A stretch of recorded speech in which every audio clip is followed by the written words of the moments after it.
madaxweynaha qaranka Soomaaliland mudane Axmed Maxamed Maxamuud Silaanya oo dareensan muhiimadda ay leedahay in la dardargeliyo qaadashada kaarka codbixinta ee lagu galayo doorashooyinka soo socda ee Soomaaliland isla markaana ah xaq dastuuri oo muwaadiniintu leeyihiin ayuu si rasmi ah uga qaatay kaarkiisii codbixinta ee uu xaq u lahaa kaasoo ka qaatay xarunta hay'adda shaqaalaha dawladda Soomaaliland oo markii hore iska diiwaan galiyay madaxweynaha Soomaaliland ayaa shacabka tusay markii uu kaarkan qaadanayay in dadweynuhu ay qaataan kaarka si ay qarankooda Soomaaliland ugu heeliyaan maalinta codaynta ee looga baahan yahay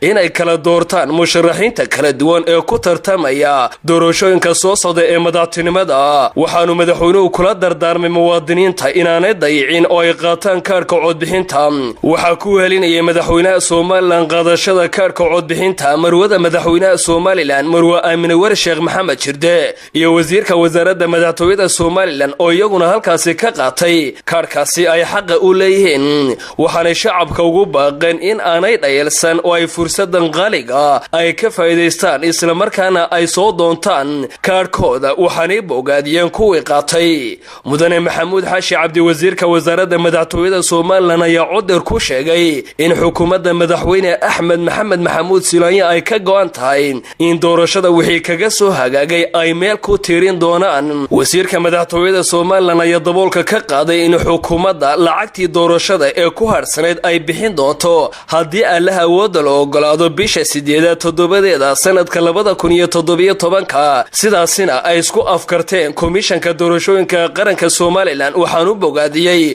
komishanka hawsha qaran ee ay hayaan waxa maanta aan halka u nimi madaxweynaha jamhuuriyadda Soomaaliland iyo mas'uuliyiin la socday aan kamid ahay inaanu iyo marwada qaranka inaanu qaadano kaarkii codbixinta oo halkan aanu iska diiwaan gelinay oo ah xaq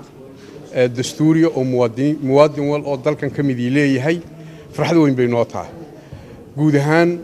shacbiga Soomaaliland guul weyn bay u tahay in afar gobol maanta aynu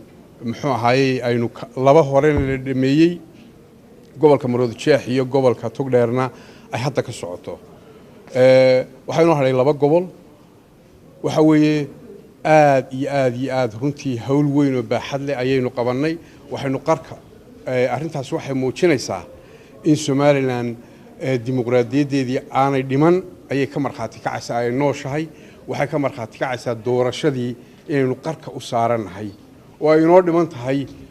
muddo yar oo bilaa oo ah inaynu sanduuqa iyo isku hubsano iyo warqadda codaynta xukuumadda madaxweyne Axmed Silaanyo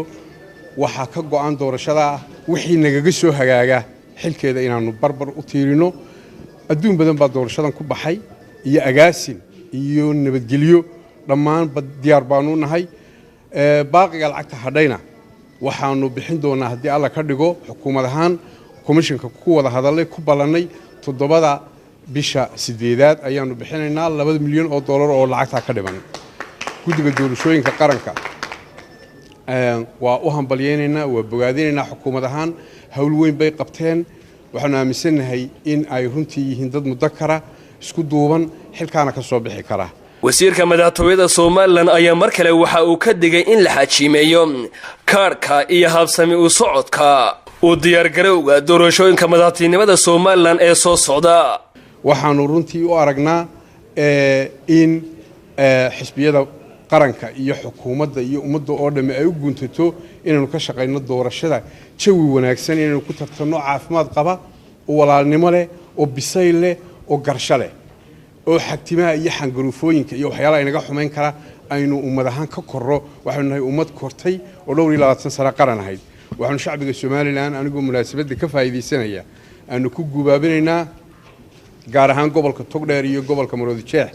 in dadka wali aan qaadan kaarkii codbixintu in ay qaataan kaararkii oo aanay xaqooda lumin qofku xaq u leeyahay inuu yeesho kaar codbixineed waa xaq u leeyahay meeshuu doono inuu codeeyo ugu dambeyn waxaan bogaadinaynaa dhammaanba warbaahinta iyo dhammaan cid kastoo ka qayb qaadatay mudane cabdiqaadir iimaan warsame gudoomiyaha komishanka doorashooyinka qaranka Soomaaliland oo isaguna halkaasi ka hadlay ayaa waxa uu ka hadlay habsami u socodka qaadashada kaarka codbixinta waxaana muwaadiniinta u soo jeediyay inay qaataan kaarkooda. maanta waa maalin weyn, waa maalin taariikhi ah, waa maalin taariikhda Soomaaliland ku suntanaan doonta oo ah maalin Salaasaa 18 bishii July 2017 waa maalin maanta madaxweynihii qaranku uu qaatay kaarkiisii codbixinta kaasoo uu gudtay xaq dastuuri u leeyahay qof kasta oo Soomaaliland oo gaadhay da'da qaangaarka 16 dastuurka ayaa faraya inuu wax doorto lana doorto xaqii dastuuriga ah oo maanta madaxweynihii qaranku fuliyay. waxaan markaa ugu mahadnaqaynaa in allaale intii ka qayb qaadatay processkan socda intii ka qayb qaadatay baan u mahadnaqaynaa, hadday miidiyaha noo fadhiya tahay, hadday xisbiyada qaranka tahay, hadday dawladda tahay iyo hadday shacabka tahay. anagoo munaasabadan ka faa'iideysanaynaa waxaanu leenahay Burciyo Hargeysaba 14 cisho ee ugu dambeeyay ama Togdheer iyo Maroodi Jeexba marka sida kale u dhigo 14 cisho ugu dambeeyay lagu jiraa. waxaanu dadweynaha faraynaa muwaadin kasta oo isdiiwaan galiyay inuu qaato kaarkiisii codbixinta oo aanu mardhow ku calaacalin waqtiga iga yaraa. Axmed Saki Daahir Xasan iyo Cabdilaahi Cali Suudi magaalada Hargeysa.